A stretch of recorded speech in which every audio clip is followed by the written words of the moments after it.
Welcome back to Roundtail Restoration, everybody. My name is Chris. This is the front Zenith-Stromberg 175 CD carburetor. It's in my 1964 Triumph TR4. This guy's been completely rebuilt, but before you can rebuild them, you got to be able to tear them down.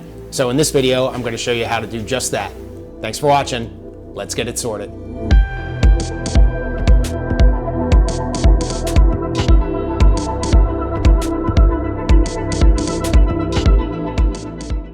Before we get started, I just wanted to point out that I'm focusing on the front carburetor here. The rear carburetor is very similar, especially to the internal carburetor itself. When it starts to get different is the linkages and things like that. So just keep note of that as you take stuff apart, take pictures, take notes, whatever you need to do so that when you go to put it all back together, it all goes back together properly. But again, I'm just going to be pointing out the front stuff here. I also, at the bottom, you'll see where I put proper names of certain parts. Either the workshop manual just calls it a lever, well, the parts manual, the spare parts catalog for the TR4 is much more descriptive and calls out what that lever actually is and things like that. So between my chapters and the text that I'm going to put at the bottom here, I'll try to spell that out for you so it's clear what's going on. So here we go. So we're going to start at the top here. I'm going to leave, this is your damper screw for checking oil level. I'm going to leave that in there, but we're going to take these 4 screws and get this top cover off. So that's first. All right, and that'll just pull off there. So attached to that, inside of it really, got a big long spring. Helps the damper rebound. Obviously the cap, that's all one piece and aluminum. And then you got your diaphragm and your jet needle assembly, or your needle assembly and your air valve here. So this seal I'm going to replace, just so you remove these 4 screws here, and then that comes off. So we'll get these 4 screws removed. Get this rubber diaphragm out of here. All right, so this little cap comes off and then the rubber diaphragm comes off. So we'll put this cap back on and get the screws back in it so I don't misplace anything. Now we'll come to the bottom, take the jet out and the jet assembly. There's kind of a whole bunch of pieces, parts in here that are still in there. We're going to take the cover off for the float bowl. All right, that's got a paper gasket. And we got the float and the float valve. You can see here there's still stuff left from the jet. So there's a spring and a flat washer and a O-ring, several pieces, parts here. So we'll get all this into a bag as well. Another thing before I forget to mention it is when you bag this stuff up, you also want to label front and rear because you don't want to mix parts. It's just you want to keep that stuff identified and separate. So next up will be the float. There's a little pin with a little, like a little retaining clip in here. So just a little flathead screwdriver to get that clip off. That comes right off. And the pin slides out. And then the float. Now I do also have new floats that are good for ethanol fuels. Won't deteriorate. Doesn't look like they are. And then you need a 1/2-inch wrench to get the little float valve out, that guy out. And I got new float valves as well. All right, so there's that. Now there should be a little flat washer in there, and I don't see one. So that's something I'll have to get.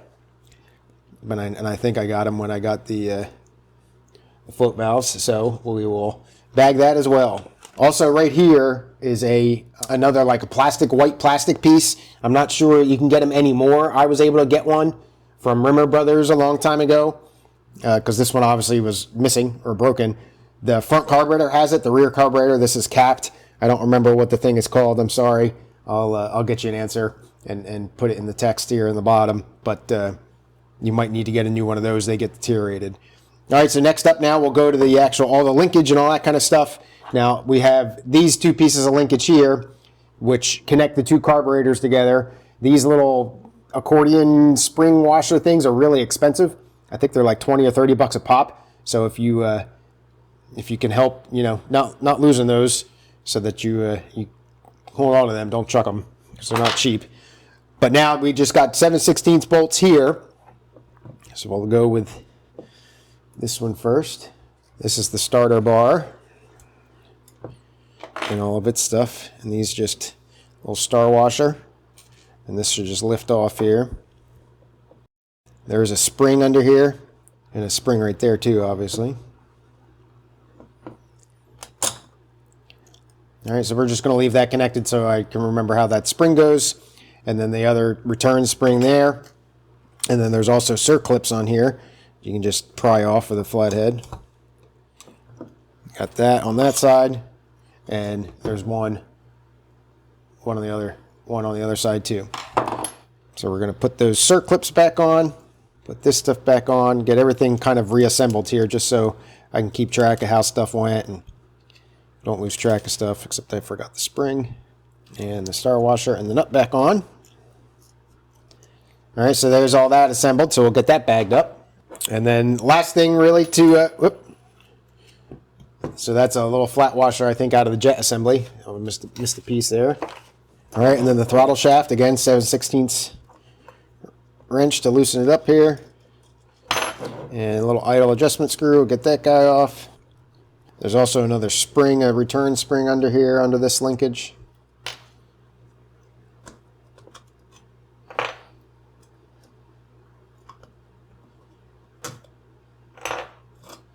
There's that spring. And then the butterfly itself, you got 2 screws.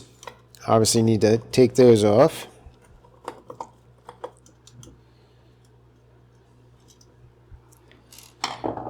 So now, before I forget too, you can check this shaft here.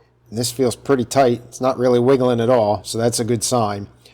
But now to get the butterfly out, turn it 90 degrees, just slides right out, and then this shaft should slide out. So right here, and this looks like it already has bushings, which is good. So right here should be copper bushings, if you can see them in the light catching it right. And they'll take up that space because the shafts may wear, and or the inside of the aluminum here may wear. So these, at least this one has been rebushed, so that's good. So I don't have to send it away. That's not something I would trust myself to do because it's got to be so true and straight when you have it done. And I just would have to set up a jig and all that kind of stuff, and I just wouldn't feel confident in doing that and then getting it in and doing it right. Last thing to take apart here is this little lifter for checking the float, and that's just like a little baby cotter pin and a spring and the lifter bar itself. I'll stick this in with the diaphragm and the air control valve damper. And then you got 1 screw here, and this guy's really tough to come out. It almost feels like I'm stripping it. I'm not quite sure why that was so hard. So that's about it. This thing is stripped down. Now these are aluminum, so I am going to put it in the ultrasonic sink, but I am not going to put it in purple power because the purple power will break down the aluminum. And if you leave it in there, if you don't leave it in there too long, it won't, but it still will kind of dull the aluminum, and it kind of almost makes it look smoky, and I don't really want that. So I don't have any desire to polish these things. They're not going to be gorgeous, but I obviously want to get the grime off of it. So just some Dawn dish soap and the ultrasonic sink will go for quite a while. And then these linkages here, these are all greasy and nasty, so that stuff will go in purple power.